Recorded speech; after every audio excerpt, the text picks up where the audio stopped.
My dear friends, hello, Operator Starsky and Sergej Sumlenny here with you. It's a pleasure to see you as always. We have several updates about and around Ukraine, and before we start, let me remind you that we keep running our fundraiser, the drone fundraiser for the 4th Operative Brigade of the National Guard Rubizh, the drones that save lives. Sergey, hello, my friend. It's a pleasure to see you again.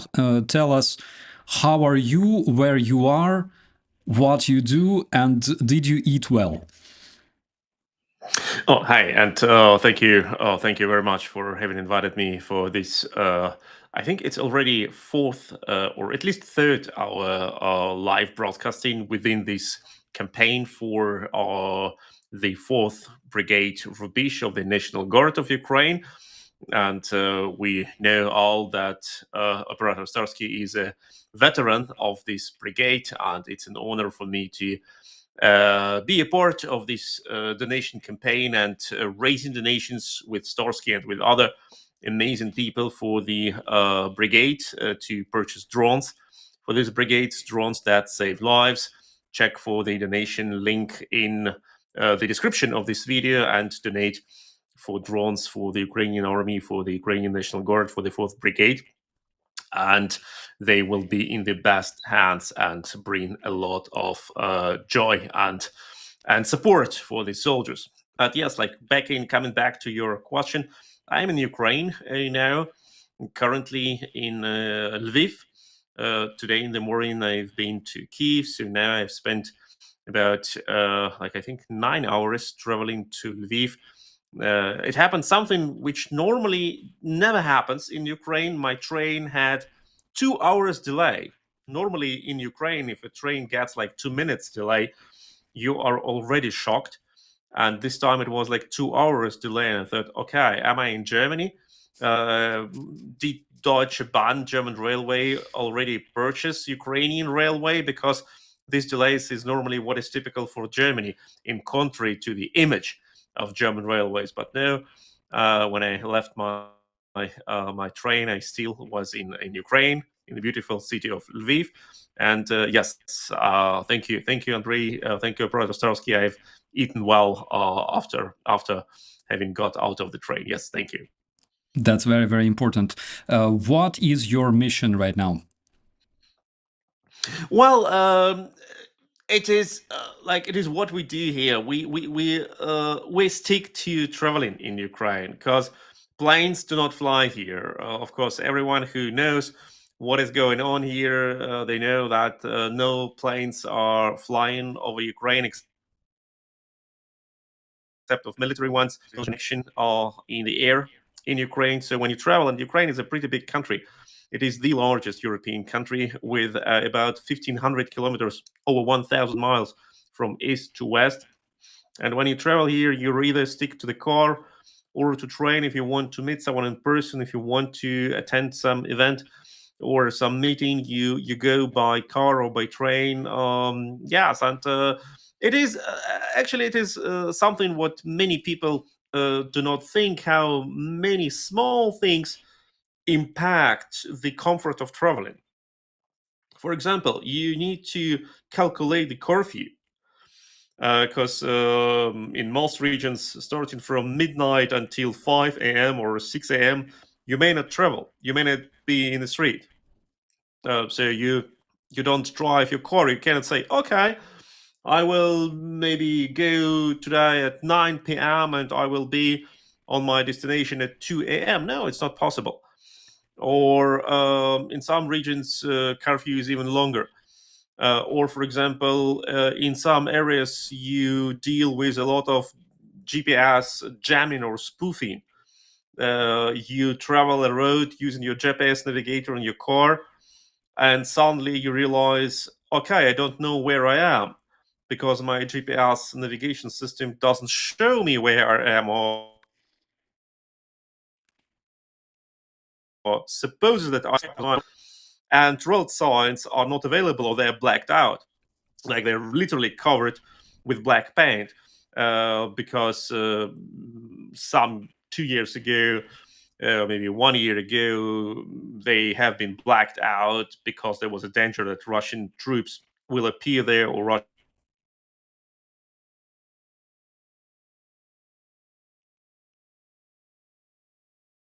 Russian sabotage groups. So you don't know where we do, and you just try to remember the road. Or as long as the GPS is functioning, you get like your order from the GPS navigator, like you go 35 miles and then turn right. And in that moment, you look at your computer at the car and say, okay, my track on the miles is, let me say, 5,640 miles. And the GPS navigator told me in 35 miles I need to turn right. Okay, so when I will get to that number, I need to be careful and look for the right turn. In a case when my GPS navigator will just suddenly freeze and show no movement, I will still know that I have like 7 miles driving further. Like small tricks you need to remember. Yeah, absolutely. I remember when Russians invaded HOSTOMEL, we painted, of course, we like blacked out all the signs, all the road signs, names of the streets, etc., etc. And there's this very, very specific turn to my brigade from the main street, and there are several such turns. And normally I would always drive like usual, right? And after they painted out the names of the street, I lost myself 2 times when I was there, and I served in this brigade for years, and it was tricky. It was tricky. Let's talk about this, because this morning we received several very interesting updates, and one of them is, I would say, really, really encouraging, because already 14th Russian general became good in Balashikha, not even in Moscow, but he was, as far as I remember, like a deputy chief of general staff of Russian Federation, and he was a lieutenant general, which is higher than general major, basically. We have already 14th Russian general eliminated, with 13th killed just months ago.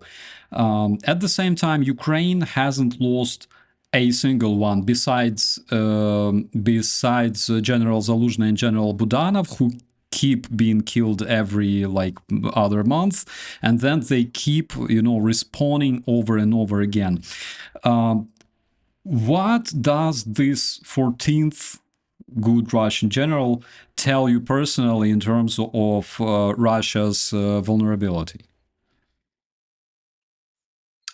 Well, indeed, and it is not the first Russian general assassinated far beyond the front line in Moscow. And we remember that there have been assassinations of other high-rank generals in Moscow. Like one was killed, if I'm not mistaken, with an electro scooter being parked close to his apartment. And yeah, I read like in the chat that I'm freezing sometimes. I'm very sorry. I'm in a hotel now, and this is the best internet connection which I can get. I hope it will not freeze a lot, and I hope that maybe my video part is freezing, but the sound is still coming through. Once again, I'm very sorry. We have German, like practically German conditions here since today. Trains are coming late. Internet is not working. I'm afraid tomorrow Angela Merkel will replace Volodymyr Zelensky. I hope it will not be the case. Well, so speaking on Russian generals, yeah, and they keep dying, and it shows that actually Ukrainian intelligence is so good. And we were talking all the time about will Ukraine implement some tactics of punishing war criminals, like, for example, Israel's Mossad used to do. And it looks like it is, at least as we have seen, We have seen that also lower rank Russian war criminals have found their violent end. A naval officer, I think he was commander or captain. No, he was captain. He was captain of Russian Navy, who fired cruise missiles on Vinnytsia, having killed several children early this war. Have died in some gunshots during his jogging somewhere in Russian Krasnodar region, I think. And it's not the only case. So Ukraine slowly but clearly clears this mass. And I think that when we look at the situations which happened recently in Russia, deep in Russia, we can see that it looks like Ukrainian leadership has given a green light to several operations, well, weeks and maybe even months. We have seen a very successful attack on the 51st ammunition depot close to Russia's Vladimir, not far from Moscow, northeast, from Moscow. And it was a spectacular blast with a lot of secondary blasts, looking like a volcano eruption. 270,000 tons of ammunition. A firework second to none. Yeah. And we know that there have been a lot of North Korean ballistic missiles, KN-23, freshly delivered to Russia. These missiles will never fly against Ukraine or hitting Ukrainian civilians, which is always a good thing that they have been destroyed in Russia. And not only that, we have seen several very successful Ukrainian attacks on a sort of sacred targets in Russia. And I can imagine that until like recent several days, Ukrainian leadership just kept telling the military intelligence and the special commanders, guys, do nothing because we are in negotiations and we need to check everything and we need to be very careful. But only in a case when negotiations, when we will see that negotiations lead to nowhere, you will get green lighted. And the fact that they have obviously been green lighted shows that negotiations with Donald Trump's administration's mediation have failed. Yeah. I have a rather interesting question. We were talking about Ukrainian intelligence that made this operation of making a Russian general good possible. In your personal opinion, could it be that Western intelligence was also involved in this? Oh, well, we don't know. I think maybe to inform Western counterparts and Western allies about their plans. And each and every time, leaks have happened, and Russians have been informed. Or, what is not much better, the West started to tell Ukraine, oh, you need to think twice about it. It's too dangerous. The consequences are unclear. We need to rethink it. Maybe the target is too big. Maybe it's not the right time. Maybe you just postpone it. And then nothing happened. So I think that for many Ukrainian ones, one of the key components, key ingredients of their success was that the West was not informed, or was misinformed, or was informed too late, or in a very insignificant way. We know that the Kursk operation, the Kursk incursion, was a result of keeping the West in darkness. We know that the destruction of the cruise missile Moskva was something what happened without any informing of the West. Like the Ukraine just got information from the West and said, okay, sorry, we have things to do, important things, we disappear now. And then next moment, 2 Neptune missiles have hit Moscow, to the dread of the US-American partners. And that is actually a normal case. And every time, like Kherson offensive or 2023 July offensive, summer offensive, they have failed, not only, and maybe not mostly, but to some extent, because the West was informed. Oh my God. It's hard to understand where where the danger really comes from. Speaking of this Russian general who became good, General Moskalik, such a great last name, by the way. In your opinion, because you know that society a bit better than me, how are Russian citizens reacting, if at all, to the deaths of so many senior military figures in Russia, or they generally don't care? Because if 14 generals were killed, for example, in Germany or in Italy, or in France, Nobody would notice. you think so? We have so many of them. I know, of course they will, but it will be Yeah. no impact. It will be no impact to Bundeswehr's fighting capacities, I'm afraid. We just had a commentary from a user, it wasn't me, who says, if Ukraine so much degraded in terms of trains and internet, degraded to the level of Germany, then it's definitely time to take Ukraine to the European Union, which I completely agree.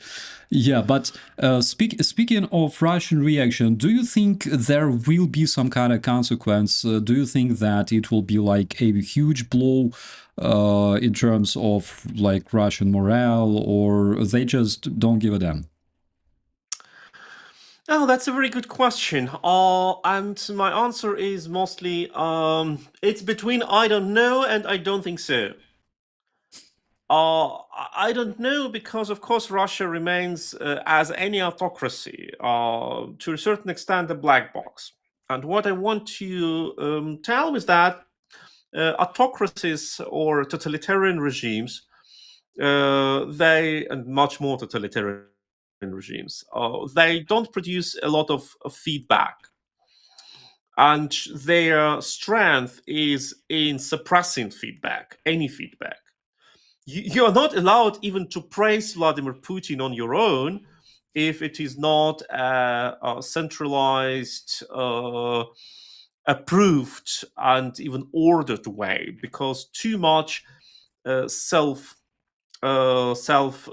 decisiveness and self formation is not welcomed. We have seen such things in the first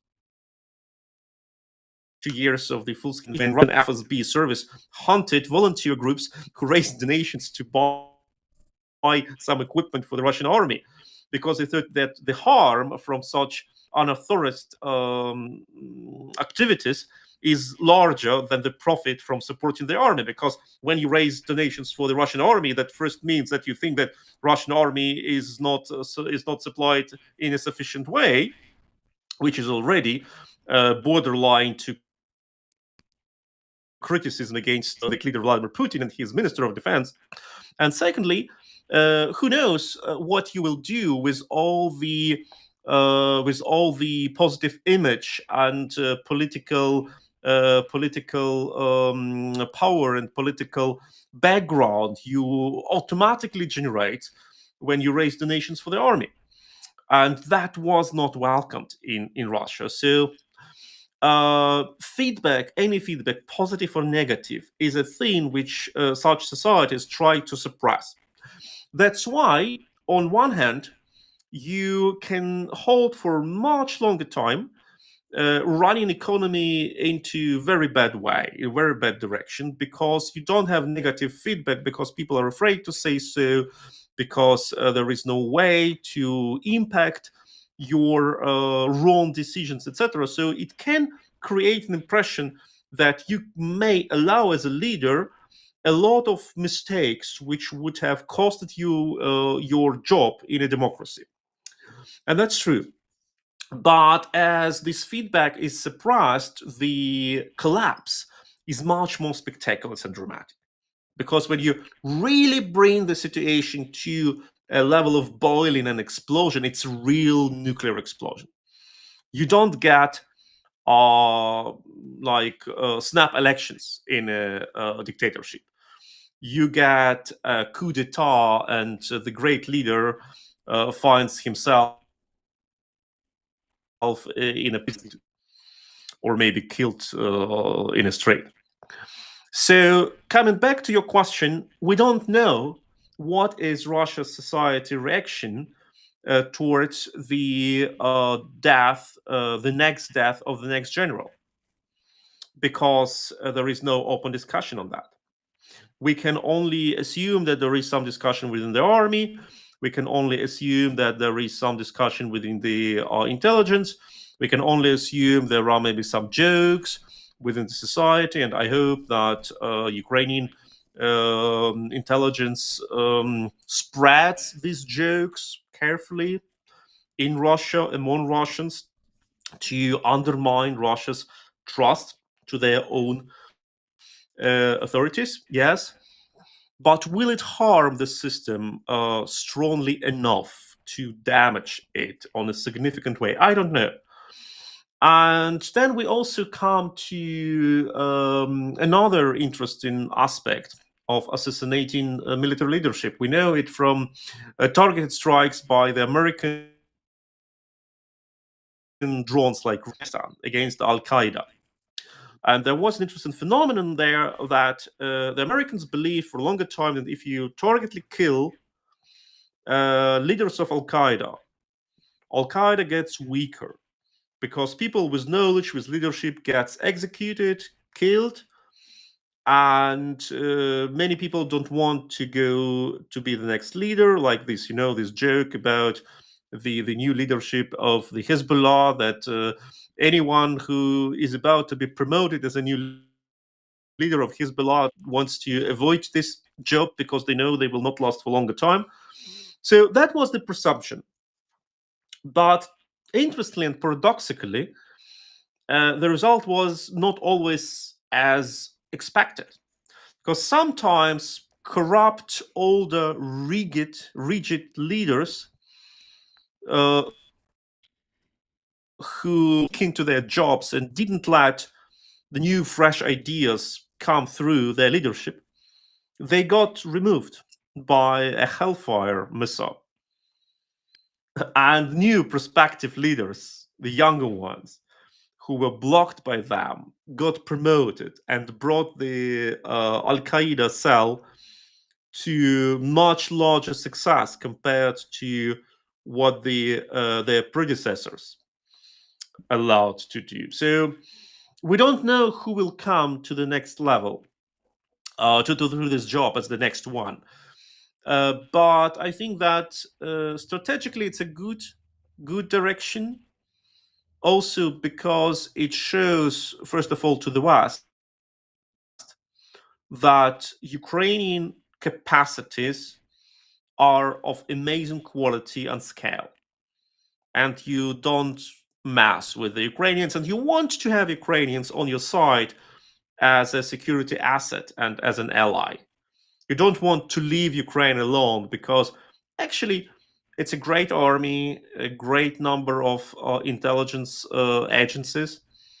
And why not to have them integrated into our NATO security? NATO will be stronger with Ukraine compared to NATO without Ukraine.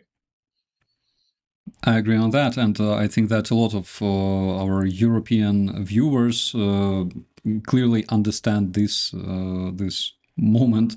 And I would also like to remind our dear viewers, our dear friends and family, that we are running the fundraiser for the 4th Operative Brigade of the National Guard, Rubizh, the glorious and legendary HOSTOMEL Brigade, where I was privileged to serve Since 2016 until 2023, and those were some craziest and coolest days of my life. You can find all the necessary information in the description. And you mentioned the Russian volunteers that were bringing some stuff to Russians. You know, I remember 2019, 2020, we were operating at the Svetlodarsk Bulge, and we were kind of spotting some of them. And I remember there was this one volunteer who brought, because in Zaitsevo, for example, in Zaitsevo back then, stationed was Luhansk militia, so-called, basically a bunch of alcoholics and, like truck users from Luhansk area, and they were extremely poor. And for example, I remember there was this volunteer from Russia who would bring them necessary supplies like rubber flip-flops. I totally remember this one because I was following her page. Then shovels, of course, and stuff like that. And it ended when she posted like this report from coming to those positions and bringing those individuals, all those things. She posted a photo where she was standing together with those terrorists, and behind her there was like this building with a number on it. And it took us literally like 15 minutes to understand where their base was. So it was kind of funny. It stopped existing, but at the same time, comparing those Russian so-called volunteers, basically supporters of the Russian terrorism, and comparing volunteers like you, for example, or volunteers that we can see plenty in our chat right now, bringing us drones, radars, night vision goggles, and things like that, including things like, long-range drones. That amazing initiative in the Baltic countries,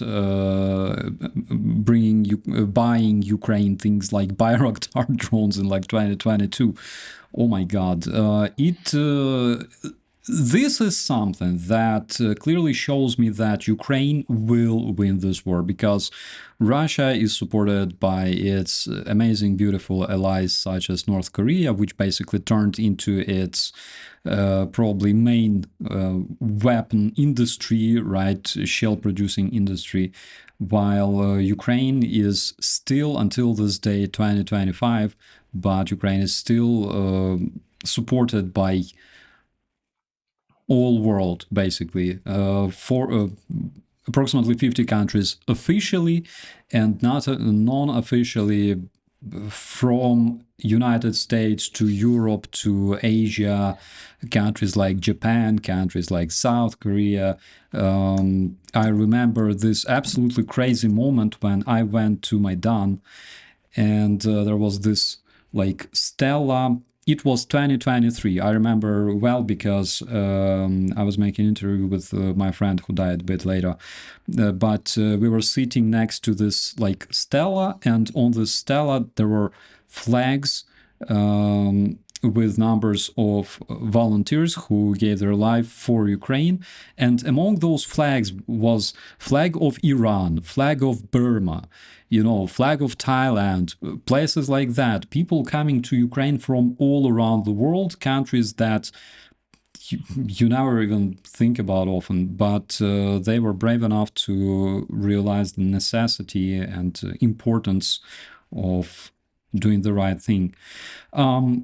I wanted to ask you this. What kind of again, returning to the good Russian general, what kind of long-term strategic or political consequences can we expect as a result of these high-level losses? Because you mentioned the example when, for example, like an old, mature leader, like warlord, was eliminated, and then his death basically gave a way for a younger and less corrupted, probably more professional, again, probably leader or general or commander. Can we see the same in Russia? What can be the consequences of eliminating of so many Russian generals? Will we see, like, Russian army getting rid of corruption due to these efforts, good efforts made by Ukrainian intelligence, or what can be the consequence of that? Well, I wish Russian army a lot of corruption. I wish Russian army to swim in corruption, to leave only corruption way. I wish Russian generals to be mega rich by stealing everything from their soldiers: food, ammunition, uniforms, medikits, fuel, armor, everything. And that's why I'm afraid that the anti-corruption way of activity of Russia's so-called liberal opposition is extremely damaging. Okay, not as damaging as it could be, because Russia's opposition is not capable to anything, even of supporting Putin. But it is still damaging. Like we all know, this large report by Navalny Foundation in early 2023, who embezzles money in Russia's missile production. And they have demonstrated it pretty good, how Russian owners of missile producing factories embezzle money in multi-digit level, like hundreds and hundreds of millions of dollars, and to buy themselves villas and cars, and spending them on luxury objects, etc. And I thought, what the hell are you doing? What the hell are you doing? It is amazing that Russia burns money into something which doesn't kill Ukrainians, instead of producing more missiles which kill Ukrainians. And you know what? Like Putin's apparatus have cleaned up this corrupt nest in missile production. And starting from later 2023, the Russians have started to produce more missiles, much more missiles, and we see now results. Okay, so I wish Russian army to be corrupt. I wish Russian soldiers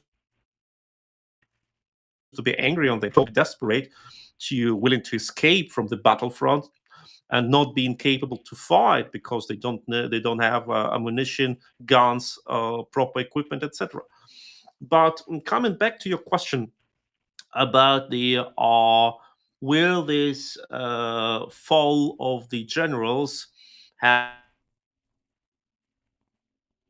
a sort of impact, positive impact. I think for this impact, you need a lot of intensity. You need like one general being killed, let me say, a week or 2 weeks.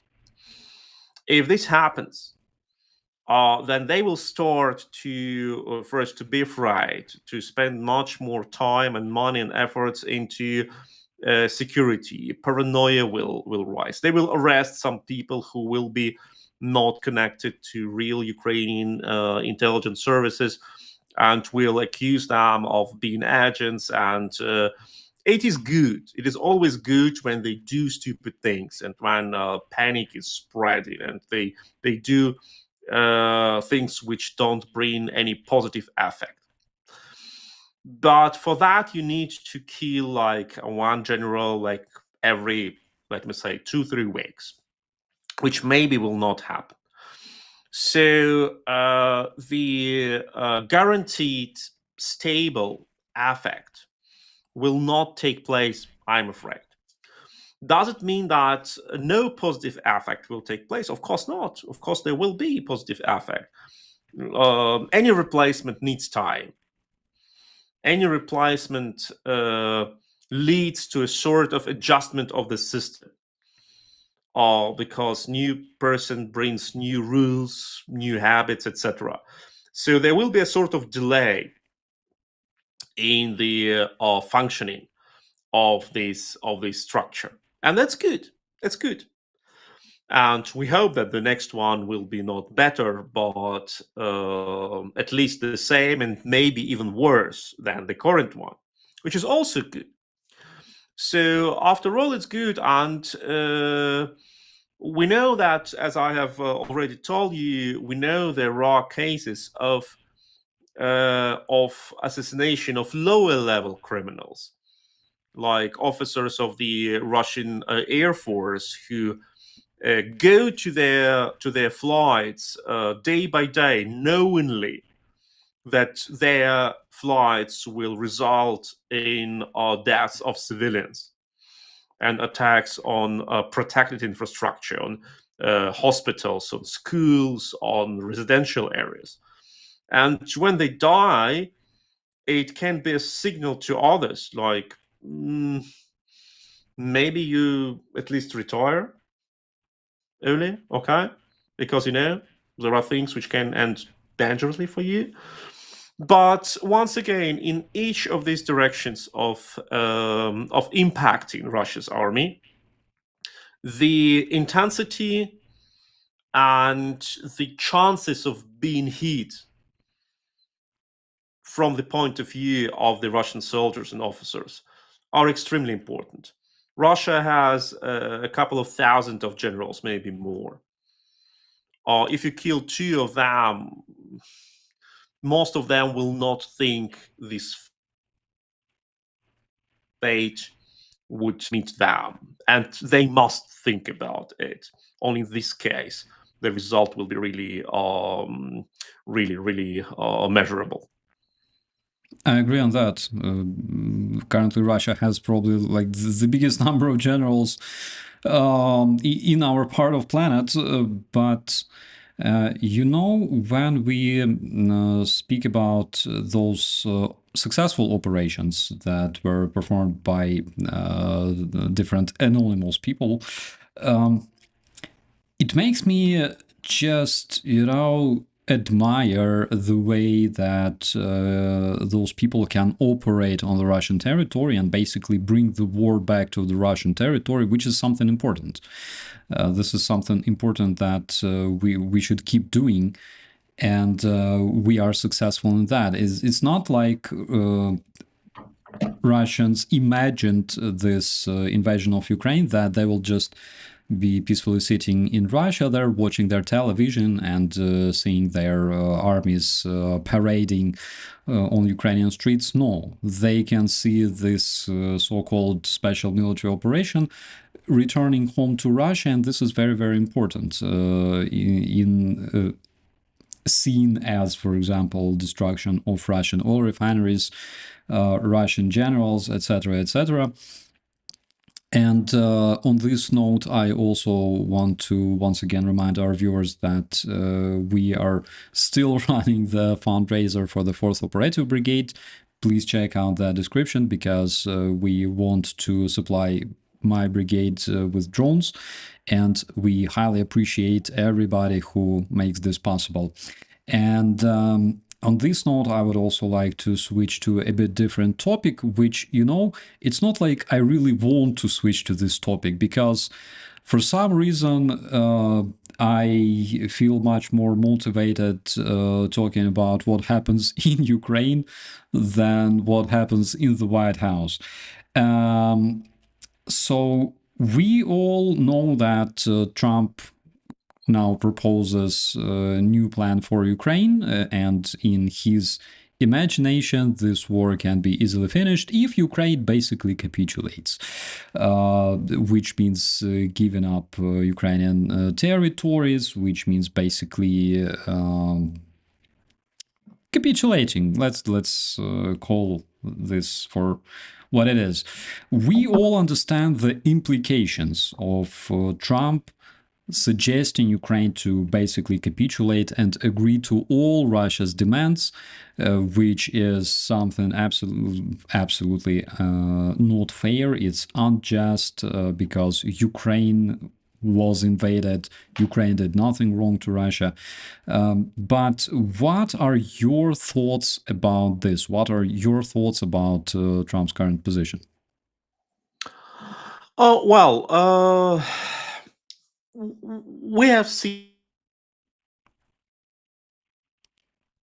the peace plan administration, and I think both of us agree it's not a peace plan, it's a maximalist capitulation plan.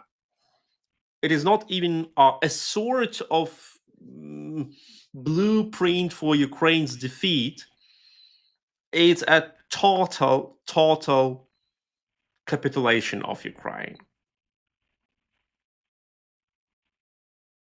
without any shadow of compromise, any shadow.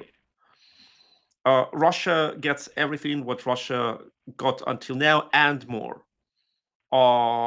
Sanctions get lifted. Ukraine acknowledges all Russian territorial wins. Ukraine reduces its military components. Ukraine abandons NATO. Ukraine pays the United States money for what? And.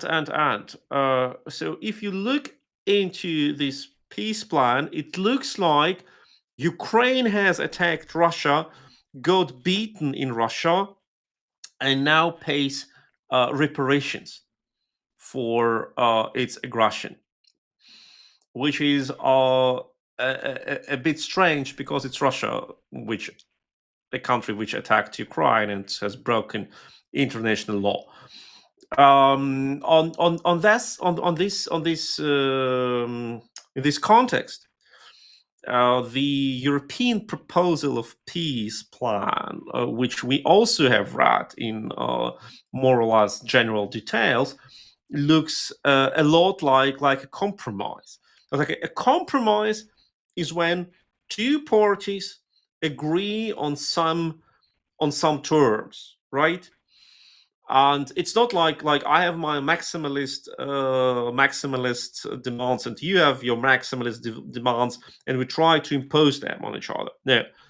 And in this situation, in this particular situation, we always need to keep in mind that according to any law, to any international law, Ukraine has its right to have Ukrainian maximalist demands because they are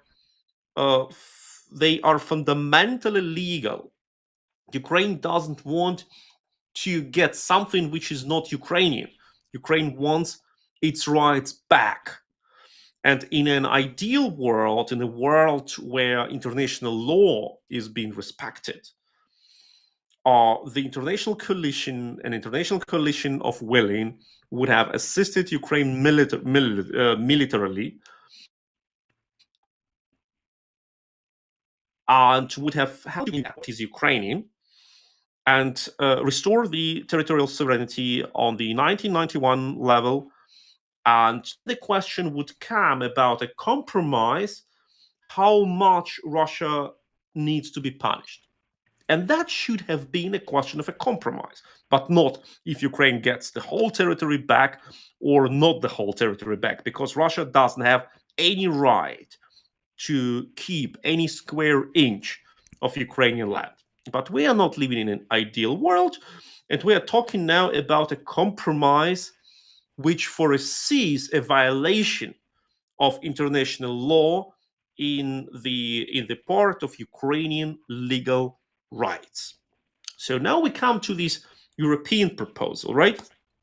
And the European proposal is a compromise because it foresees freezing of the contact line. Not like Russia gets beaten and pushed away, and then we talk about how much should we cut Russian army, should Russia be denuclearized completely or partially, etc. No, it says, okay, the contact line keeps preserved. That is the compromise already, a huge one, because Ukraine gives what is Ukrainian and Russia gets what is not Russian. And then we say that Russia brings all kidnapped children back because it's not on a negotiation table. Because children are not a part of a negotiation. They can be achieved no compromise on children. And prisoners of war, because prisoners of war are not a part of negotiation. We know the unhuman conditions which they suffer from. We know that prisoners of war, Ukrainian soldiers, get tortured, executed, humiliated. They got deprived of communication, especially those from Azov. And we know that Russia hates every Ukrainian prisoner of war, but especially they hate Azov soldiers. And Azov soldiers never been allowed to write any letter to their relatives since 3 years. Not even We know that not even the International Red Cross has access to Ukrainian prisoners of war in Russia, because I spoke to different guys who were there, who were actually captured, and they have never seen a representative of a Red Cross in Russian prison. Never. absolutely, absolutely. I personally talked to a former Russian prisoner of war, Ukrainian soldier of Azov Brigade, now a corps, and he told me that the first time in his life when he saw a Red Cross representative was the day when Azovstal garrison has capitulated, and the Red Cross has met them and told them, guys, now we will accompany you on your way, and you can count on us, and we will protect your rights. So the guy spent over 1 year in Russian duty, been injured, tortured, starved, etc. And then he was exchanged. And on the exchange procedure on the border, he saw a Red Cross representative for the second time in his life. And then the Red Cross representative said, "Oh, great that you got exchanged. You need to thank us." Mhm. That is exactly how it happens. And I want to repeat, the Azov soldiers suffer most among all Ukrainian soldiers. Not only that, every Ukrainian soldier suffers. And none of Ukrainian soldiers get treated as international conventions like the Geneva Convention demands from the parties to treat the prisoners of war. So that's a problem, and prisoners of war needs to be returned all without condition. It's not a part of compromise. But then we can talk about, for example, what is the sort of demilitarization of this line, and what is the regime of policy in these areas, etc. That can be a part of a compromise according to this European plan. Once again, from my perspective, what I know about Russia, what I know about what the Russians do and how they respect treaties, it will lead us to nowhere, because Russia will not respect this contract. But at least it is created as something which would have stand under a presumption that both sides want to reach some sort of feasible result. But what Trump has offered is not a compromise, is a punishment of Ukraine stronger than Nazi Germany has got after World War II. I completely agree with you, and I have a question for you.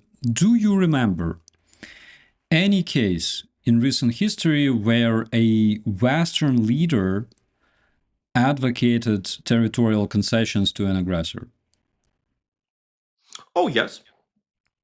If we look at the Crimea discussion in Germany after 2014, there have been pretty many political leaders currently acting or retired who were advocating for a new Crimea. And it was absolutely against the international law. It was also absolutely against towards Ukraine.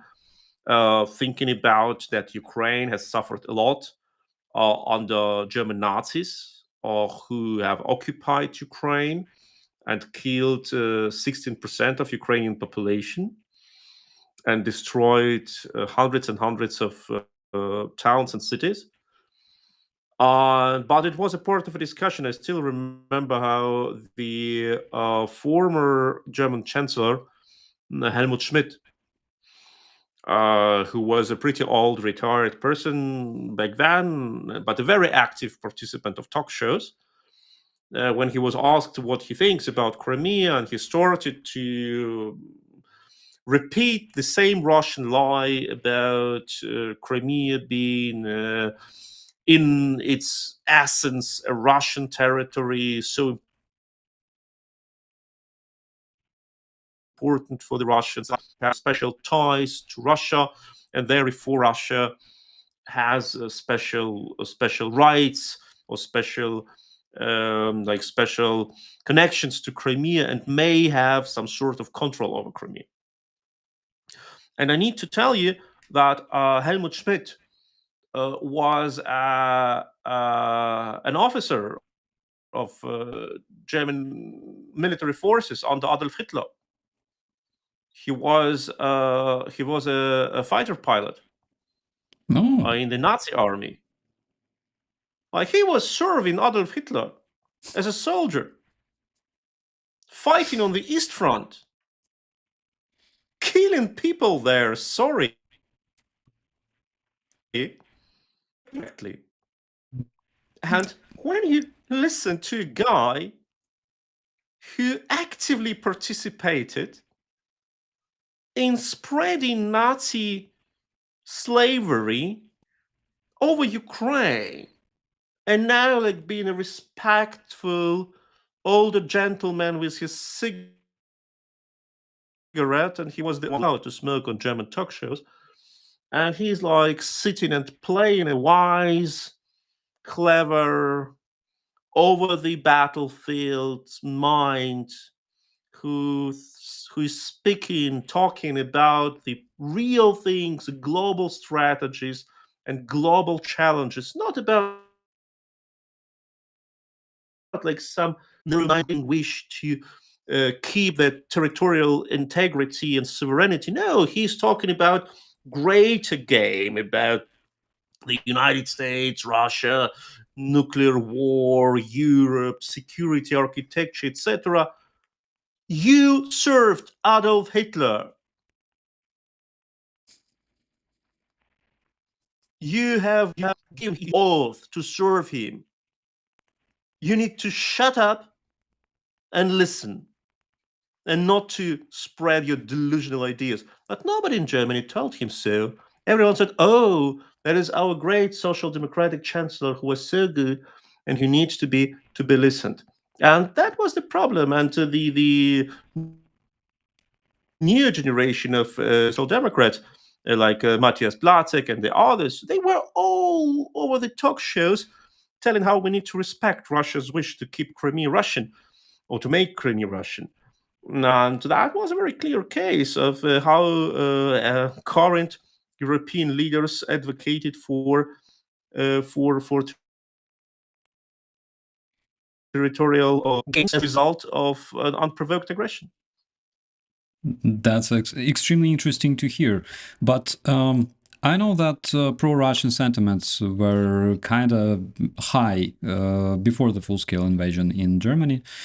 Again, for reasons I cannot explain, but maybe you can explain, because nowadays, even though they're still present, but comparing to what I would hear coming from the German media, for example, back then, or German speakers, it's very different. And Marino 4691, I know that Sergej is very laggy, but I think that we can cope with this because Sergej is right now in Ukraine, and internet might not be really good there, not as good as we all expect. So please let's be patient with this.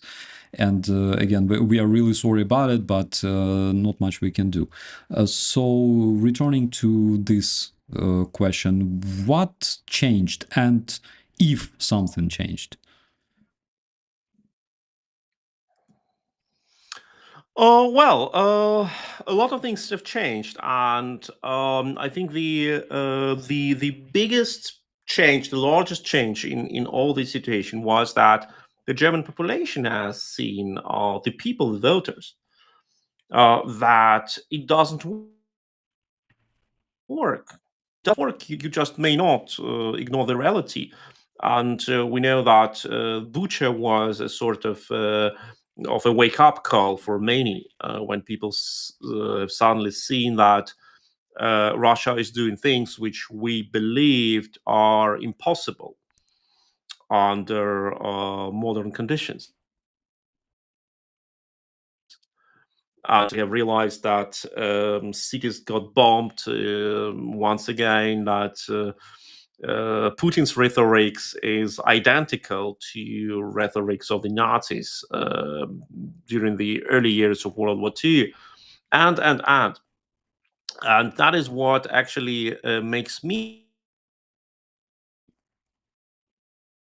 all the time when I realize that a German political nation is much more progressive than the German political elite.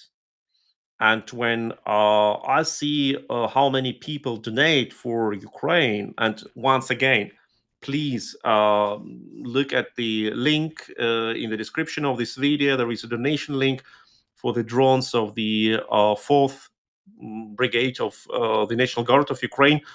Please donate. There is a PayPal link. There is a bank description. You can send your money also via bank transfer. And if you are located in Germany, you may get, and if you donate 200 euro or more, you are entitled to get a Spendenbescheinigung, a tax certificate for your donation. So don't hesitate to donate. Not because of the certificate, of course, but first of all, because Ukrainian soldiers and Ukrainians need your support. They need these drones to save lives. They need these drones to continue to live, to exist. And so we all know what will happen if Ukraine fails. I don't believe that Russian army can be stopped in Europe by anyone except of Ukrainian army. And but coming back, Starsky, to your question, what has happened? I think that many people have realized that we are not in a fairy tale anymore. This is very real. This is very real. This is about life and death, and it will not be like in a Hollywood movie when, in the last moment, the rotor blades of American helicopters will sound louder and louder, and several transport helicopters will arrive, and you will get evacuated, or the enemy will get grilled by missile strike, and then Stars and Stripes banner will be in the sky, and strong and brave US American Marine will take the survivors and say, "Yes, you're safe now, mate. Hold will bring you to hospital." No, it will not. It will not take place. It will not happen. And the only hope we have are we ourselves and our neighbors and friends. And you know, it's much better than me that in Ukraine now, most soldiers of the Ukrainian army are Ukrainian civilians who used to be civilians until recently, who have never thought about going to the army, who were never dreaming about being a soldier or fighting a war. And they don't want to fight a war even now. They want to come back to their families, to their peaceful life, but they have to fight because otherwise the destiny will be much worse. And that is, I think, many in Germany start to understand now. Or we do not have any way to protect ourselves besides the way of getting stronger and relying on those who have already made this way, like Ukraine? I agree on that. Frankly speaking, I was so much surprised. I was genuinely surprised that, when we were attacked, the world reacted with such a power, with such a strength, and strength coming on the first place emotionally, that we stand with Ukraine, we stand against what Russia does to those peaceful people, we stand against Russian atrociousness. When Ukrainian refugees started arriving to Berlin, Till Lindemann from Rammstein was there. He was literally helping the frontman of Rammstein band. He was literally there, and the band was like working there, helping Ukrainian refugees to accommodate and things like that, which is crazy. And speaking of Germans, I was so much surprised that they are so involved in this. And apparently, I think that I would really agree with future Chancellor Merz that Germany, maybe not vocally, but factically, will show a good example on how to protect the European integrity. I would really, really like to see that. And speaking of American helicopters with stars and stripes, of course, every Ukrainian would like to see that, and I would root for that. I would root for United States to keep being, the center for democracy, the leaders for democracy, and things like that. But unfortunately, I think it's not the case with current administration. Do you think Trump's statement can influence European allies, which is important to understand? Do you think that his statements can influence those European allies who largely support Ukraine and Ukraine's territorial integrity? And does Trump, in your opinion, still have authority over the key European countries, or it's already changed? Well, it has already influenced the decision making in Europe, not the way which Trump wanted to achieve, but many European leaders have realized that the world has ultimately changed, and we may like it or not. We may think that as a worst case scenario, it's a nightmare. We want all to wake up and see someone like John McCain or JF Kennedy, or I don't know, whoever, Roosevelt, Truman, you name them, be in a White House.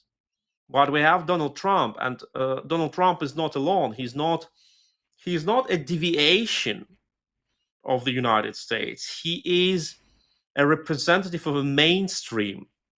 I think that was very it was a very big mistake in the question of foreign policy and global security architecture, that Donald Trump is a minority of the US, of the US elites, that he is a deviation, that it's enough to have like Kamala Harris or Joe Biden or whatever, and the situation will change. It's only one delusional who needs to be removed, or we need to hope away that he will be removed. No, Donald Trump stays globally in global security questions. He stays for the same ideas as Joe Biden or Barack Obama. Yes, he's acting in a way more aggressive and rude and uncultivated way, and insults everyone and tells things which sounds horrible and which like Joe Biden would have never said, or Obama, who were of course of a quite different aesthetic type. But what has Trump done? Like, not in details, like not like sending his envoy to Putin and telling that Putin is a great guy, but strategically, trying to pull US out of any involvement in Europe, the same. Trying to offer dictators, genocidal dictators, something in a hope that they will not go further. Just think about the Perigruska or Perezagruska, this reset policy under Obama. The same shit.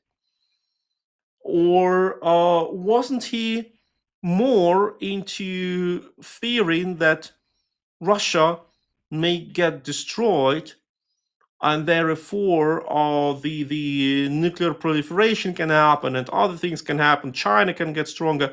Isn't it the same what Joe Biden used to do all the way? Not trusting Ukrainians and not believing that Ukraine has a right and knowledge and power to decide about its own fate. Once again, the same level. So I think that yes, he is extreme in this movement. Yes, he is throwing stones all around in our glass house. But the direction where he goes remains the same.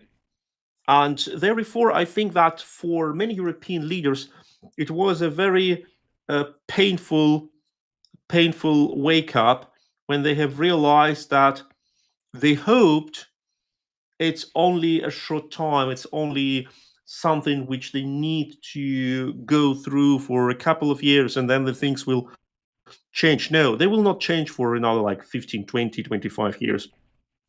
Like in the history of the US, there have been enough of periods when the US tried to pull back to a sort of isolationist policy. And it took many years every time, and a huge and stressful and painful shock to come back to the role of a country which is involved in global affairs. But now I think it will be a bit harder for the US because the economic power of the US is quite different compared to the last, let me say, 80 years. Quite different. Will the US be able to maintain the same level of involvement under the condition that in the next like 10, 15, 20 years, the economic power of the US will not significantly grow, and I don't understand why it should grow significantly. I don't know. And I'm afraid that is what many people in the countries which we would not like to see as the global leaders, like China, understand very well. And China looks at that and thinks, okay, we just need to wait a bit, maybe 10 years, maybe 20 years. But we will get our revenge and we will take the place which is ours by right. And not the US will dictate us what to do. And Taiwan will come back to ours, and that part will come back to ours, and we will be the new masters of the world. It's very scary to imagine, of course. I wonder if Trump's stance can somehow shift mainstream Republican views on U.S. foreign policy, or generally, again, as you said, what Trump does is the mainstream foreign policy. Oh, I don't know. What do you think? Like, what could be here? What could be different here? It's hard to say for me. Hard to say either, because again, I'm not the expert in these questions. That's why I invite clever people like you and listen to their opinions. We need Jake Bro here. He would have explained us everything. I really miss him here because, like, now we're talking about the things where he could have demonstrated his really level of passion, knowledge, and insider views. And I'm totally sorry that we don't have him now. Yeah, I agree on that. Luckily, we also have a lot of American viewers right now in the chat because I'm Ukrainian. You are basically Ukrainian as well. We also live in Germany, and we're talking about the American foreign policies, which I think you guys in the chat understand much better than us. One thing I wanted to talk about was this recent case in the CIA, but before we switch to the CIA, let's remind ourselves Yeah, that my greetings to all the CIA guys and girls who are recording this conversation. A disclaimer: we totally respect what you do, and we stay on your side. and where are our salaries finally? Because I was called so many times, by different bots that I was like a CIA dude, by a lot of mega representatives. By the way, that I was working for CIA before the elections. Where are those paychecks? I'm still waiting. Oh my god. Yeah, I'm so happy that German tax office doesn't believe these things, because they say the same about me, that I got paid by CIA. I think, oh my gosh, when the German tax office will send me an email asking, "Hello, Mr. Sumlenny, where is the tax payments from your CIA paycheck?" I say, okay, what should I do now? Yeah, that's dangerous. That's like walking on thin ice. But besides that, my dear friends, let me remind you that we're running the fundraiser for my brigade, HOSTOMEL Brigade, Rubizh. We are fundraising for drones, and drones save lives. And please check out all the necessary information in the description. Me and my brother Sergej will be very, very grateful for that. Switching from Washington to Washington, how is it even possible that the son of a senior CIA official ended up fighting and dying for Russia? Because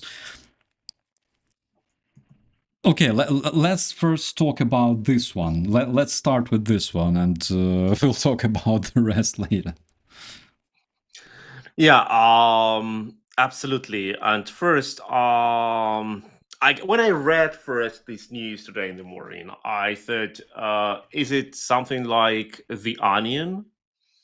Or there's some sarcastic, satiric project which just generates news, absurd news? No, it was not, unfortunately. So, for those who are not familiar yet with this story,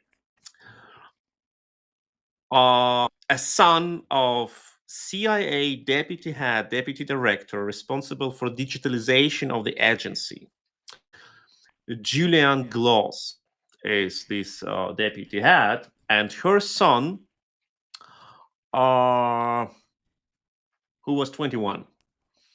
He started his political journey through the world, visiting one hippie, leftist, environmentalist, anti-capitalist community after another, changing his names, like delivering bread to the poor, working in some communities, which is not bad.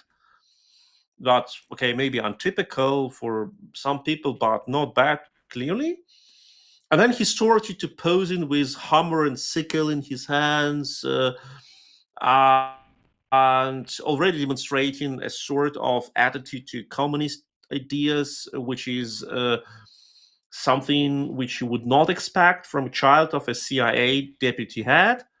And then he went to Moscow, to Russia, and documented very openly his Russian travel,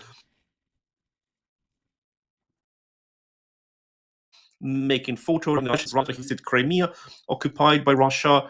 He obviously loved what he saw there. Then he moved to Russia, and he moved to Russia in early 23, and in September 23, he volunteered for the Russian army.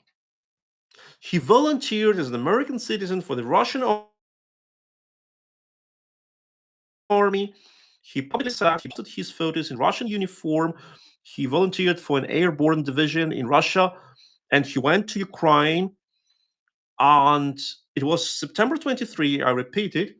And in February 24, like 5 months after that, his mother was appointed, by the way, not by Donald Trump, by Joe Biden's administration, as a deputy head of the CIA.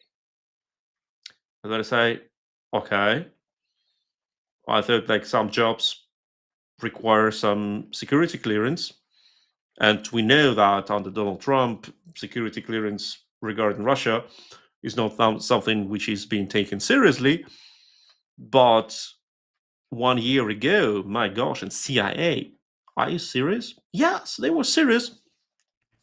So the guy was obviously killed in Ukraine as a Russian soldier. And then a message was published by his family, obviously, describing his way as the way of a person who wanted to be a hero and save the world. And he has tragically died in Central Europe. Okay, so for me, you can see, like, I'm clearly disturbed now, and I don't even look straight into the camera because not because the CIA guys didn't hear. Hi. No, but because I cannot believe until now, despite the fact that I have double checked it and triple checked it and read different sources, etc., from different serious media, and I still cannot believe how this story could happen in our world in all the dimensions, that a child of this family has derailed so gravely that he ended as a mercenary in a genocidal war of aggression, that one of the most security relevant jobs in the United States was given to a person with direct links to a Russian soldier. And has anyone thought about the fact that she could have been manipulated, blackmailed by the Russians? Her son was in Russia. He could have been like arrested, tortured, killed, and she could have been informed about that. I don't even mention here like the very obvious level of problematic political attitude of this son. But the fact that somebody's son is in hands of the most murderous and terrorist regime should have meant a disqualification for this job. And like all these levels, it's just insane. It is just insane. Absolutely. Oh my God. Security clearance, that is the like key word, because, for example, I know I don't know about American army, I don't know about CIA, Ukrainian army, Ukrainian National Guard, for example. If you have an access to the state secret, even like on a small level, like sending secret telegrams from unit to unit or from unit to headquarters, in order to acquire the access to the state secret, in order to be granted this access, you need to pass security clearance. I know it from my experience. And for example, if you have like a brother living in Australia, you have to give detailed description on how many times do you communicate, where exactly he lives, what is his address, what kind of family he has. You have to give all information on your family and all information on people you communicate with from abroad. And that is a very, very important thing that you cannot avoid it. That's a state secret. Come on. On the other hand, of course, I don't know. Maybe of course, she was assigned to this position during Biden administration. I cannot imagine that, having connection with Russians is actually encouraged. We have different. Yeah, that is exactly. Would she has been appointed now, nobody would be surprised. Really, nobody. But 1 year ago, sorry. Yeah. Of course, we have different example. We have JD Vance and we have Nate Vance, right? Those are two different stories, absolutely different stories. One is like a dude who role-played a combat reporter and never fired a shot, and another one who actually fought for the right cause. And on this, in this example, JD Vance would receive an additional boost actually for being a vice president, because his brother fought for the right cause. He didn't fight for terrorists, not brother, cousin. He didn't fight for the terrorists. He fought for defenders of democracy in Europe. He fought for Ukraine. So that would actually give him like a political, benefits, like a political boost. But in this case, when you have a son literally fighting for Russians, that is something so crazy. In your opinion, could this guy, her son, could he be used to pressure his relatives, like her, for example, or to acquire some specific secret information, or to lobby some kind of requests from that side, from FSB, because he's there, he's in their hands? Well, that is of course the first thing which you always think, like how can this fact be used by the Russians? And I think we do not need to make any illusions for us. The Russians knew perfectly who he was. There is not so many cases of an American guy, leftist hippie, environmentalist who comes to Russia and decides to volunteer for Russian Airborne Division. And of course, he was checked. And of course, all his relations were obvious for the Russians. And of course, they knew who were his parents. The question is, what did they do with this information? Would they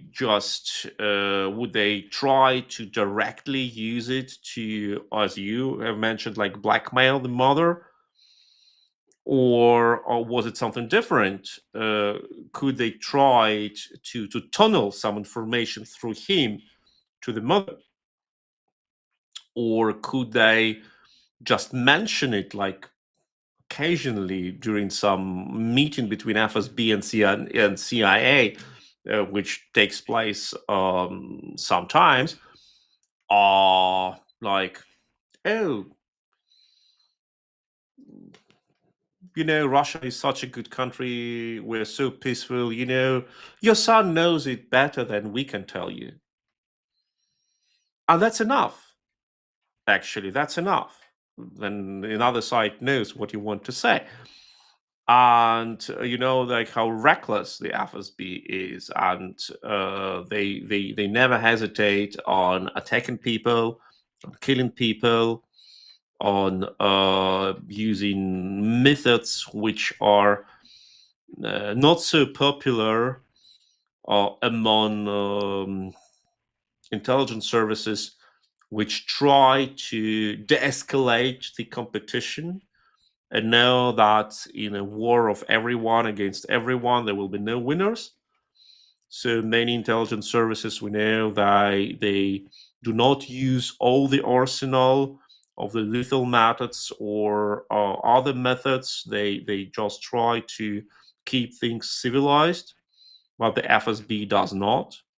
That's why we speculate if the Havana syndrome, something which comes from FSB, and nobody says that Havana syndrome can come from, like, say, German intelligence service, because we know Germans will not do it, not because there are no such devices in German. But okay, I think there are no such devices, but still.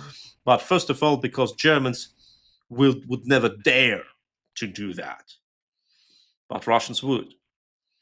And I think that the mother, of course, knew where her son is. Once again, he wrote very publicly about it. The Russians knew who he is.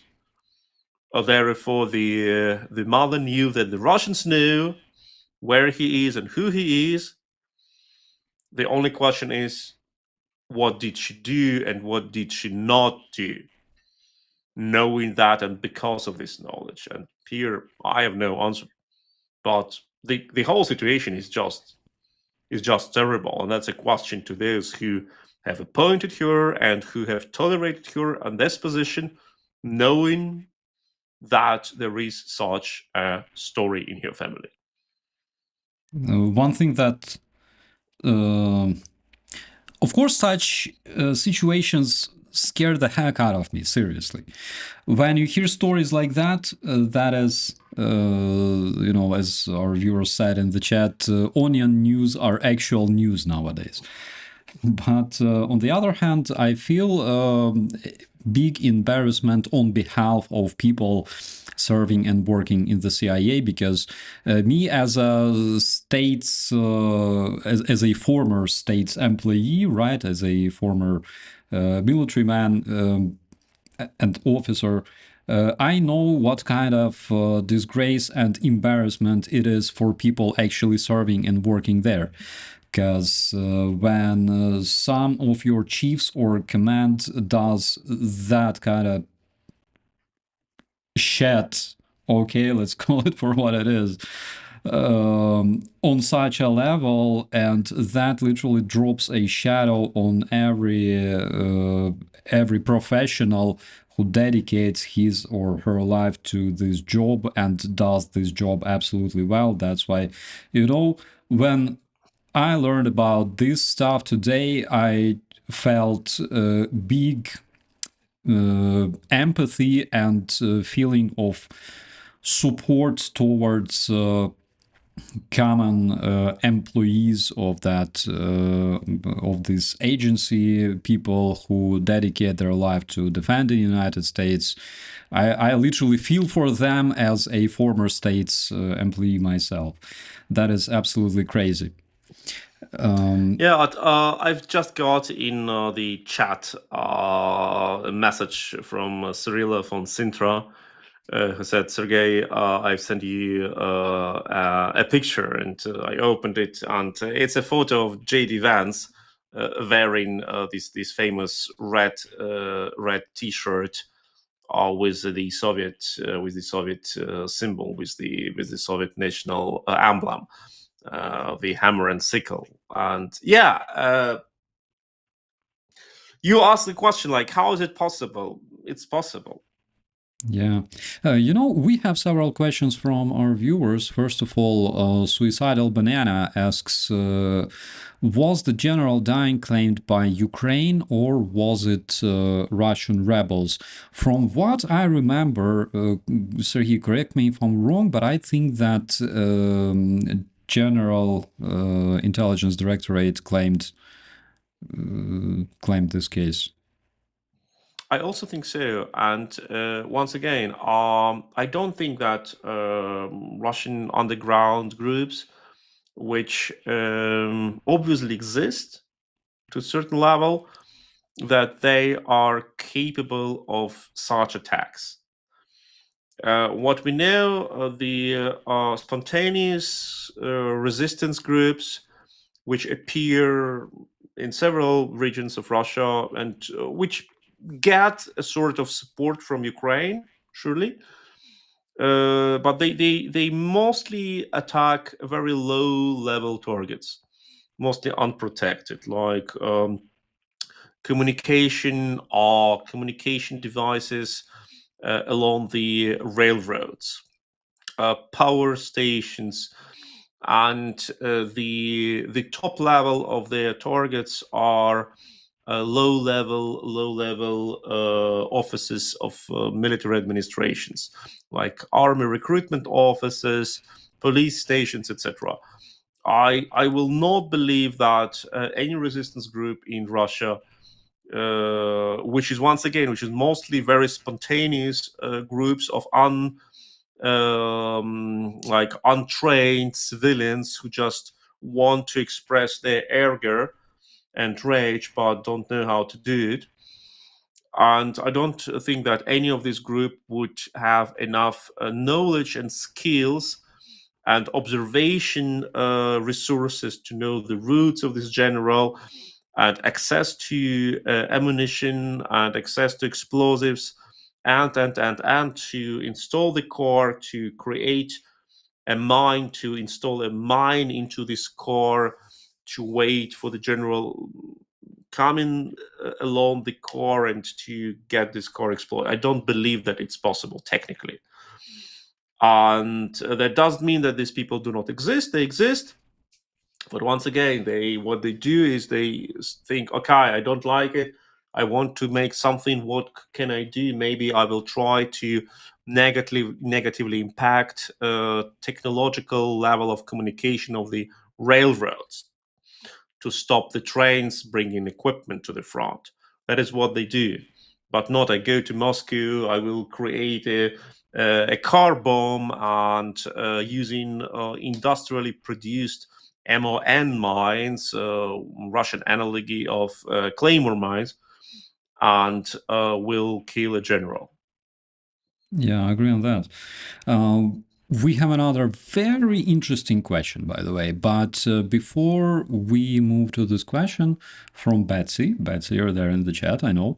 I would like to remind you, my dear friends, that we are fundraising for the drones for my brigade, which is 4th Operative Brigade of the National Guard, HOSTOMEL Brigade, one of the first, if not the first, brigades in the security segment of Ukraine that adopted NATO standards and its staff structure, which proved working. And one of the first brigades that gave fight to Russian invaders on the very first morning of the Russian invasion of Ukraine. So please check out the link and all the description down below under this video.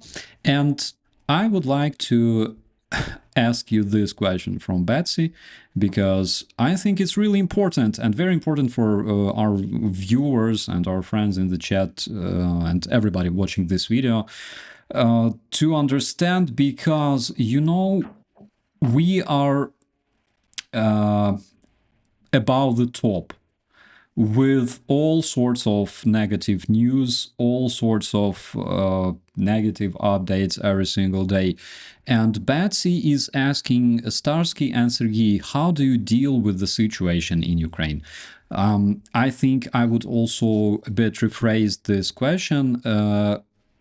What keeps you motivated? How do you vent? How do you deal with stress? What keeps you running? Whew. Oh, that's a tough question. That's a tough question. I had like two today. I had two conversations on that. One was, so to say, one was um,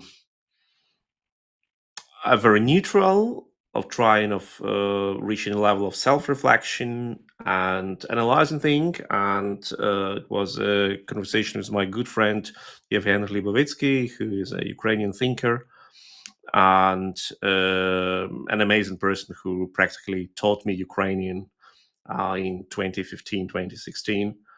and he's a amazing person. If you don't follow Yevgeny Hlibovitsky on Twitter, do it right now and look for his statements and his speeches on YouTube in English.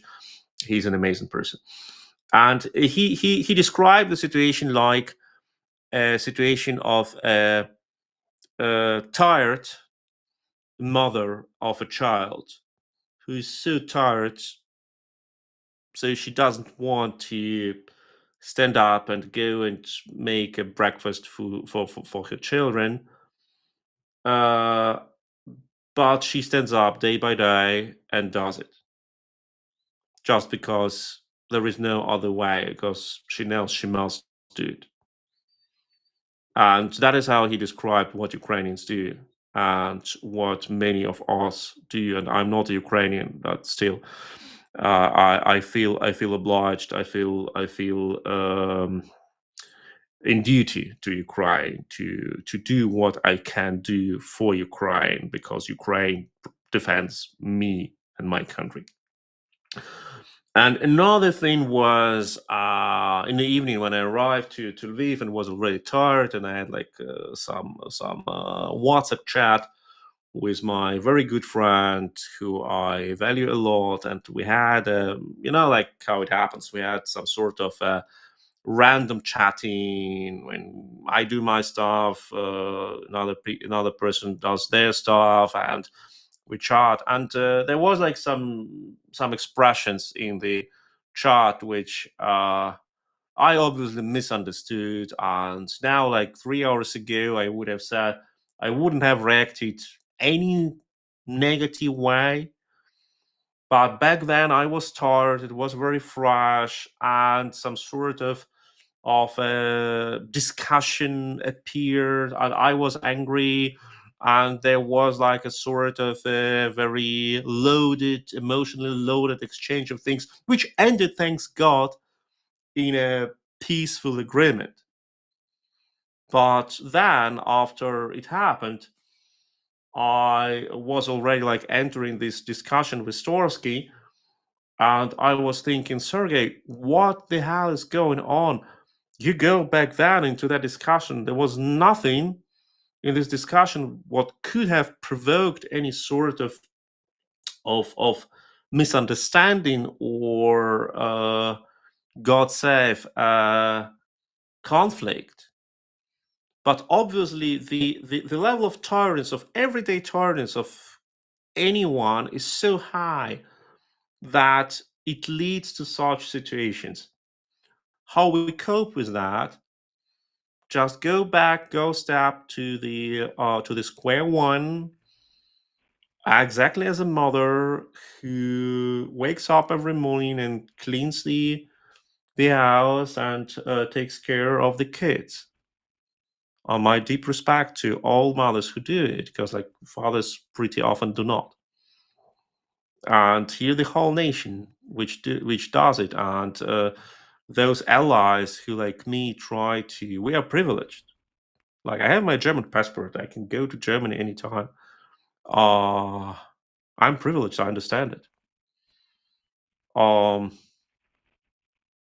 what Ukrainians do is just unimaginably.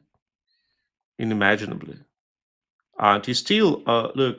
It is already the 4th year of the war, and you would have expected the level of drugs abuse and other things exorbitant. You don't see people on the streets like under drugs abuse, under drugs influence. Like, you see, of course, like in the center of the city, you see one or another person like alcoholized. You see in Berlin more alcoholized people than in Kiev.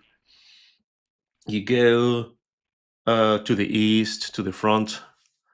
You stop at each gasoline station, and Ukrainian gasoline stations would have been banned in most US American states because they have very open selling of alcohol, of liquors, of whiskey, cognac, gin, vodka, like everything. just like have like the dozens of bottles staying around, and you can just grab them. You can just take them and bring to the cashier. They're not even behind the lock. And that was all the time in Ukraine before the full-scale invasion. Actually, I spoke to some people who believed that existence of such gasoline stations had significantly slowed down movement of Russian troops, because the Russians just immobilized themselves on every gasoline station, which they of course looted. But what I want to say, that you go and you see like these endless batteries of liqueurs in the gasoline stations in a war zone, or just 100 kilometers to the war zone. And you see a lot of soldiers there and civilians, and you do not see any drunk person. And you do not see any person who is drinking alcohol. And everyone is polite, and soldiers like sitting around, sipping their coffee, coming back to their cars, talking with very calm voices, not loudly or not aggressively. And that is every time for me. I have seen people who are nervous, and it happens when people are nervous. They you feel that they're nervous. They start acting aggressively, chaotically, and loudly. And in this case, it's not what you observe. Even if you come very close to the front line, even on the checkpoint, the soldiers who check your papers, they are never aggressive. They're never aggressive, they're never loud, they're always very polite. And I think that is something here which is very typical for the Ukrainian way of dealing with things. And I personally want to learn it, because it's not what I master. First of all, my friend, thank you so much for your experience. And you mentioned that you're not Ukrainian, you are. And it doesn't mean Ukrainian by blood or something else, because Ukraine today turned into something bigger than country. And, you know, as much as other people around the world are wearing shirts or some kind of Ukrainian symbol on their car, on their clothes, as much Ukrainians feel privileged to wear, you know, patches with flags of Germany, of United States, of United Kingdom, Australia, because Ukraine is a bit more than a country today. Ukraine is a good indication of, I would say, sanity and decency. That's why on my channel we have this membership, which is not expensive at all. It's called We Are Ukraine. And you know, addressing the question from Betsy, how do we deal with situation in Ukraine? In my case, it's simple. When I realize that situation in Ukraine is bad, I go and serve in the army, a bit short than 10 years. And then I just keep doing something. I keep trying to inform people. I keep trying to debunk Russian disinformation. I keep trying to deliver information from sources that are hard to access to people who don't speak Ukrainian or English. I'm trying to show some kind of my expertise on communications. I'm not a big expert in politics or geopolitics or strategy, because I'm a humble captain. And on the other hand, I have a background in communications, and I keep doing something. And this is something that keeps me running. And also, guys, one very important thing, because, for example, Average L says that he's struggling with all the negativity on the YouTube, all the evil on the YouTube. We should always reward ourselves with something, and our psychological state always depends on our physical state. They're always connected. If you feel depressed psychologically, physically, you will also acquire all kinds of weaknesses and diseases. And vice versa. If your tooth hurts like hell, then you never feel like happy and you don't enjoy life. You feel bad because of that. That's why you should always reward yourself with something good. And what is the easiest thing to reward yourself is a proper food. You can find something yummy, something tasty. I don't know about other things, but generally something small and tasty always improves your mood, and that is why people like this channel so much. We always talk about food. We have several more questions, by the way. And speaking of food, I'm waiting now for the first harvest of Ukrainian tomatoes. Because Oh, gosh, I spent in Ukraine like 6 years before the full-scale invasion, and I brought these tomatoes to Germany when I came to Berlin for 1 week. I just had hard case plastic containers where I put these tomatoes inside because they were so delicate. You could crush them by little brushes. So I brought them in very solid plastic hard case containers just to enjoy like a tomato cucumber and onion salad with salt, etc. It was delicious all the time. I'm waiting for it, and I still wonder how Ukrainians manage to produce such amazing quality of food amid the full-scale war. Amid the full-scale war, you have vegetables, you have poultry, you have everything which is locally produced here in Ukraine, and you think when you buy it, you really think about how many people worked for that under bombs. Those who harvested a lot of farmers, farming companies, they are in the south, where farmers cultivate their fields, which have been occupied by Russians and where landmines are still present until now. And then logistics go through logistic hubs, which get bombed by the Russians. And you think like the tomato you got, or the cucumber you got, or I don't know, like raspberry or whatever, or meat or poultry or milk. It is produced under war conditions, and it is of a better quality than something I buy in a German supermarket. And then I really want, like, every time I tell myself, Sergey, you really need to organize a study trip for German Ministry of Agriculture and Protection of Consumer Rights to Ukraine, and get them a study tour to the liberated areas of Kherson and Zaporizhia regions, where under war conditions this food is get produced.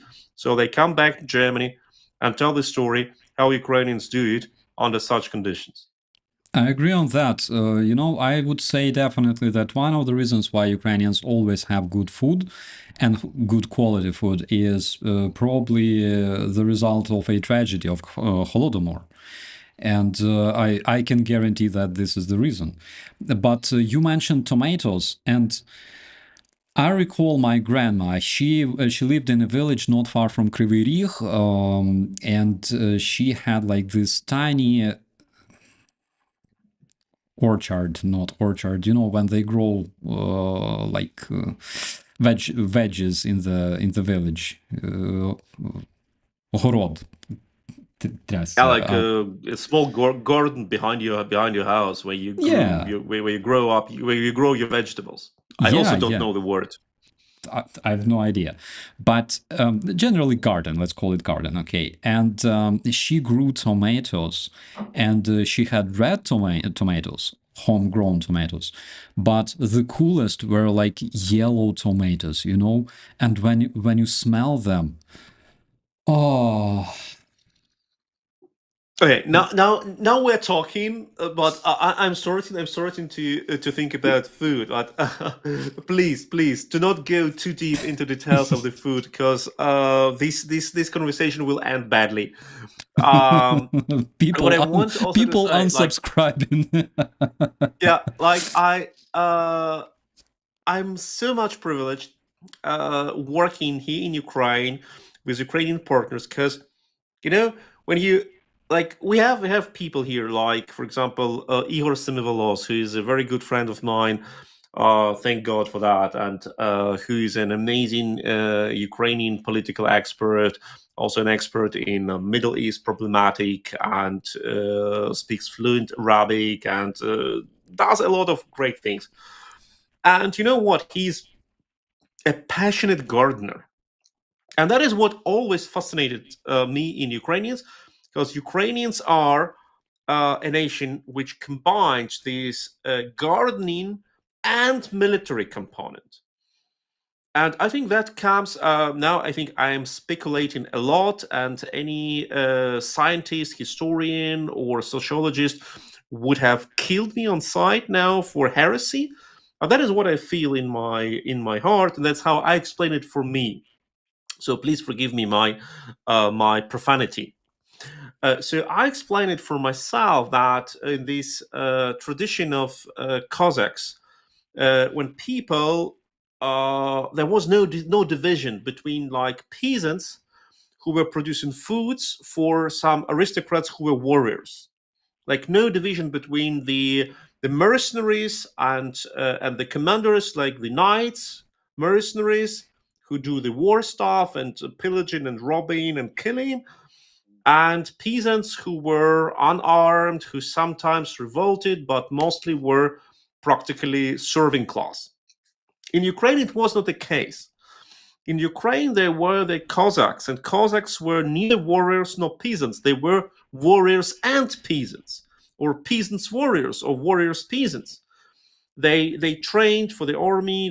They formed their own democratically ruled military units, and that's also very interesting. A democratically ruled army where soldiers vote for their platoon leaders vote for lieutenants vote for general, and general can be dismissed when he is, like, a sort of unsuccessful, something like a pirates republic, but without robbing. And that's Ukraine, And like 17th century. yes, exactly. And one of the first European constitutions was wrote in 1600 something by Philip Orlik. Yeah. And it was practically the basic law of this Cossack state, describing the duties of the hetman, of the military lord, under which condition the military lord may serve and may rule, and under which conditions he will be removed from his position. Like, incredible. And these people, they were gardeners, and had their horses and cows, etc. And then they went to war and they came back, etc. And that this combines these narratives of happiness. Happiness is returning back from the war to peaceful life, but in order to preserve and save and defend your peaceful life, you need to be a good warrior. And coming back to Igor Semivoloz, who I value a lot, he's exactly this person. Like, he's doing all this security stuff and international policy, and all these discussions on how many watts we need for the victory. And then he says, "Yeah, but now we come to important thing. I have produced from my, like, peppers, which I have planted, and I have this jalapeno and California Reaper and blah blah blah, and I have produced like three different sorts of hot sauce. And this is like top hot. This is not that hot. This is interesting with additional fermentation." And I said, "My God, my God, have we have we just talked about the military balance on the Zaporizhia front? Yeah, but we can talk about it also.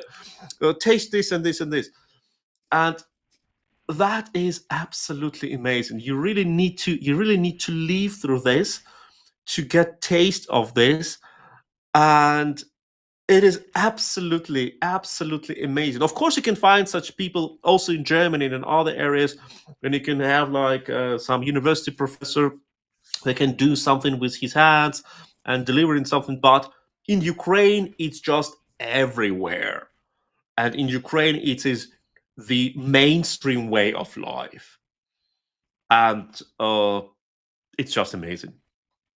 I agree with you. You go to a position, for example, there's like a platoon position, right? And you always, if it's a Ukrainian position, you always find, like next to the trench, you always find some kind of tiny garden that is completely, managed. It's very, very cute looking, with onions growing or things like that. And the guys just grow them when they have time, of course.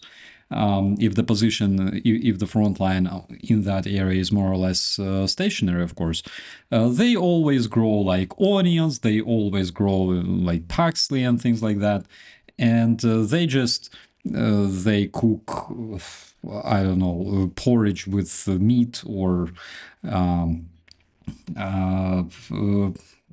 pasta with whatever Frühstück, and they always add their homegrown, trench-grown onions or green onions to their food, and it just tastes so amazing. Every position I visited, our positions of other guys, it was always like that. And sometimes you can see like the guys just go level extra. They just make like tiny fences, self-made makeshift fences around those tiny gardens. And you just look at that and you think that is literally what, Taras Shevchenko was talking about.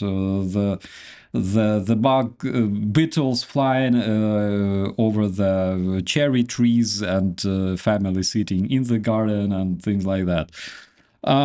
Okay, I think we should probably go and And cook a tasty dinner. yeah, absolutely, help ourselves, remain sane, and also I would like to say big thanks to our dear friends and family in the chat. Big thanks to everybody who supports my brigade. This is very important to me personally. And also big thanks to all the members who support my channel and help to keep it running. Also, big appreciation to our moderators in the chat, Ali, Newman, and Katie. Big thanks to you guys. And Sergey, do you have some message to our dear viewers? Well, we will continue with these streams with Operator Starsky, and I hope next week we'll have also some additional guests to this show. And it's still secret who it will be, but you will enjoy the person. And don't forget to donate for the Rubizh Brigade, the brigade where Operator Starsky served, the brigade which has stopped the Russian invasion at the HOSTOMEL airport in very early morning of 24th February 2022, preventing Russia's blitzkrieg, preventing Russia's landing at HOSTOMEL and taking Kiev. So the guys who literally destroyed Russian plans, and they need drones now. And we have promised them we will raise money for them, and we'll purchase them drones. And you can help this donation campaign in the description of this video. Check for the donation links, PayPal and bank. If you're located in Germany and you're a German taxpayer, you get a Spendenbescheinigung, a tax deduction certificate. Just contact the European Resilience Initiative Center and give your home address where we can send the certificate. So donate, because the 4th Rubizh Brigade needs drones, and these people, they all want to come home in peace, not under Trump's peace deal. No, real peace, stable peace. So stay with Ukraine, stand with Ukraine, support Ukraine, donate for Rubizh Brigade drones, and keep watching this show, because we will have an interesting discussion next week, and I hope there will be great news. Not only this week news like with the Russian general, but some more and more and more. Absolutely. Thank you so much, my friend. Also, be safe in Lviv, because unfortunately Russian missiles and drones fly big distances. So keep safe. Well, you know yourself, like, well, what I'm going to tell you. You are probably more experienced than me at this point. Ukraine is the safest place for me. Like, we know that here you know where the danger can come from. If you're walking streets in Berlin or somewhere else, you will not hear a siren, an air raid siren, when something can happen. But here you're in France, and I value it a lot. That's interesting. That's interesting. Okay, my dear friends, Sergey and everybody in the chat, thank you so much once again. Have yourself something good tonight. And we'll see you later. Slava Ukraini. Героям слава! And glory to all the decent people of the world. Be safe.